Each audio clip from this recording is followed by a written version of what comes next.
Hi and welcome on to AFTV Transfer Daily, the show that keeps you up to date with players that have been linked with a summer transfer move to Arsenal back in England after a long 14-hour flight from Singapore. That flight was long, I'm telling you. I must have slept about 3-4 times. You know when you're sleeping on, off, it's not a proper sleep. But back home in the UK, actually only for one day because tomorrow we fly out to Dublin, where Arsenal are going to be taking on Chelsea at the Aviva Stadium. Really looking forward to going to Ireland. Massive fan base for Arsenal in Ireland, and I'm just so glad that we're going out there. But listen, it's all about the transfer news and getting straight into it. The big news today, all about Chuba Akpom. Chuba, who we thought was going to be moving to the Belgian team called Sint-Truiden. That's what we were hearing a couple of weeks ago for around about £2 million. When it looks like he's actually going to be joining POAK in Greece. And the fee, what we're being told, is actually around about £1 million, which is £1 million less than what we were being told at first with his move to Sint-Truiden. He was on loan at Sint-Truiden last season and did very well there. But it looks like he will be moving to Greece to join POAK. And the 22-year-old striker will be moving on. And it's always sad when you see some of the talent that's come up right through the ranks and hasn't quite made it. But wishing him all the best there and hope that he can really, establish himself as a top player and hopefully return back to the Premier League one day. Now, the transfer window now is, fast looming where it closes and that will be it. Nobody will be able to move on. Whoever you've got in, that's who you've got. And it's really interesting what is going to happen to Lucas Perez. It was interesting that he didn't play in the final game the other night over there in Singapore. And there's still lots of rumours that he is going to be leaving the club. I mean, you've been hearing it both ways. There's lots of rumours saying that the manager really likes him and wants to keep him on in the squad. There's others that say that they want to move him on. My personal opinion is that they probably will move him on because he's one of those players that they can get money for, And, they've got players that they can play in the position that Lucas Perez is playing in. We know that he's never really had a proper chance at Arsenal. It would be nice to see him get a go, but it does look like he might be on the move. And Italian media quoting that Arsenal have said to Lazio, who are the team that are really, really after Lucas Perez, that they're prepared to sell him, but they want at least €8 million, which doesn't seem a lot compared to what we paid for him. But his value has dropped. That season on loan last season wasn't the greatest. He didn't score loads of goals, and his value has dropped. And it does look like Arsenal may be willing to just cash in now on Lucas Perez, who also, is about 30 now. So he could be a player that could be leaving Arsenal very soon. But again, let's wait and see right up to the transfer window, which is not very far away, about a week and a half away before that window closes.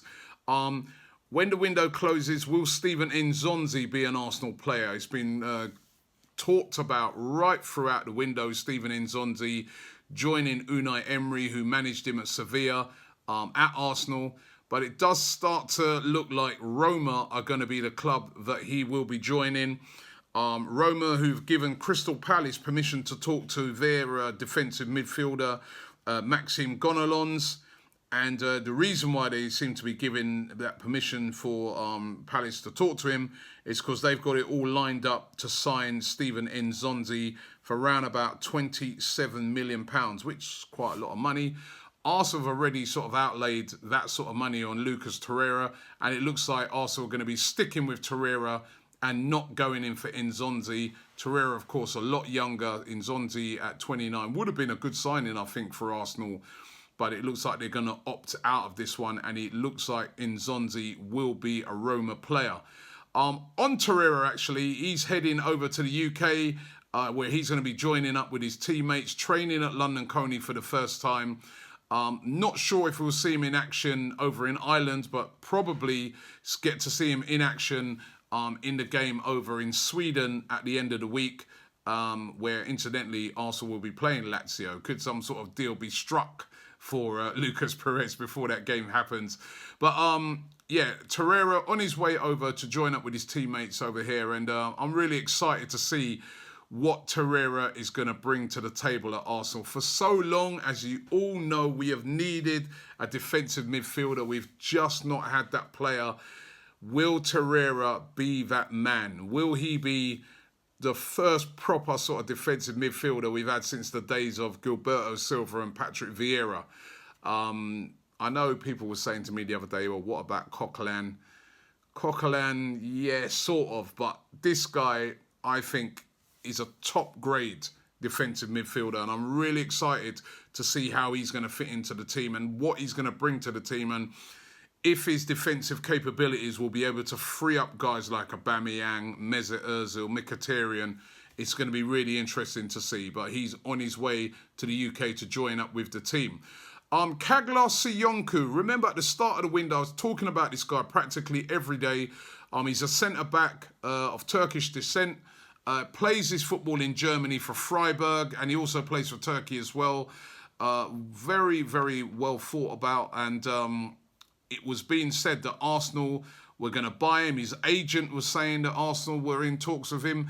Kaglar Sionku himself said it was his dream to play at Arsenal. Well, the sporting director of Freiburg was asked about Kaglar Sionku yesterday, and he said that, listen, there's been no approaches from Arsenal for Kaglar Sionku, and as far as he's concerned, Sionku is going to be playing his football at Freiburg next season because he's had no offers. So does look at the moment that Arsenal are not going to go in for Sionku, but who knows, as I said, a little bit of time left until the end of the window. Will they go for Sionku? Will they look on it and say, listen, we've got Socrates, we've got Mustafi, who's done all right in the pre-season. Holding, who scored a great goal the other day. Chambers, who apparently Unai Emery really rates. And of course, there's Koscielny to come back. I can only really see him now going in for Sionku if he sells one of those players. And it's not looking that way at the moment. Or maybe if one of them went out on loan. But it looking at the moment like Sionku will be staying put at Freiburg. Right, let's get into some of your comments. A lot of your comments yesterday seem to centre around the big story that Chelsea are readying a £30 million offer to Arsenal for Aaron Ramsey if he doesn't sign that contract by the end of the transfer window. If he's starting to get near to that and no contract signed, it's been said that Chelsea are going to come in and try and get Aaron Ramsey. A lot of you guys reacting to that yesterday. This guy, Sir Kolasinac, is his handle. He says he needs to sign a contract as soon as possible. If he doesn't want to, then we should, I think he means sell him there. Sell him as soon as possible if he wants to leave, so we can have time to sell him and also get a good enough replacement. The fact we still don't know what his plans are 2 weeks from the start of the season is ridiculous, says Syed Kolasinac there. Not the Syed Kolasinac, but the guy who goes under that handle.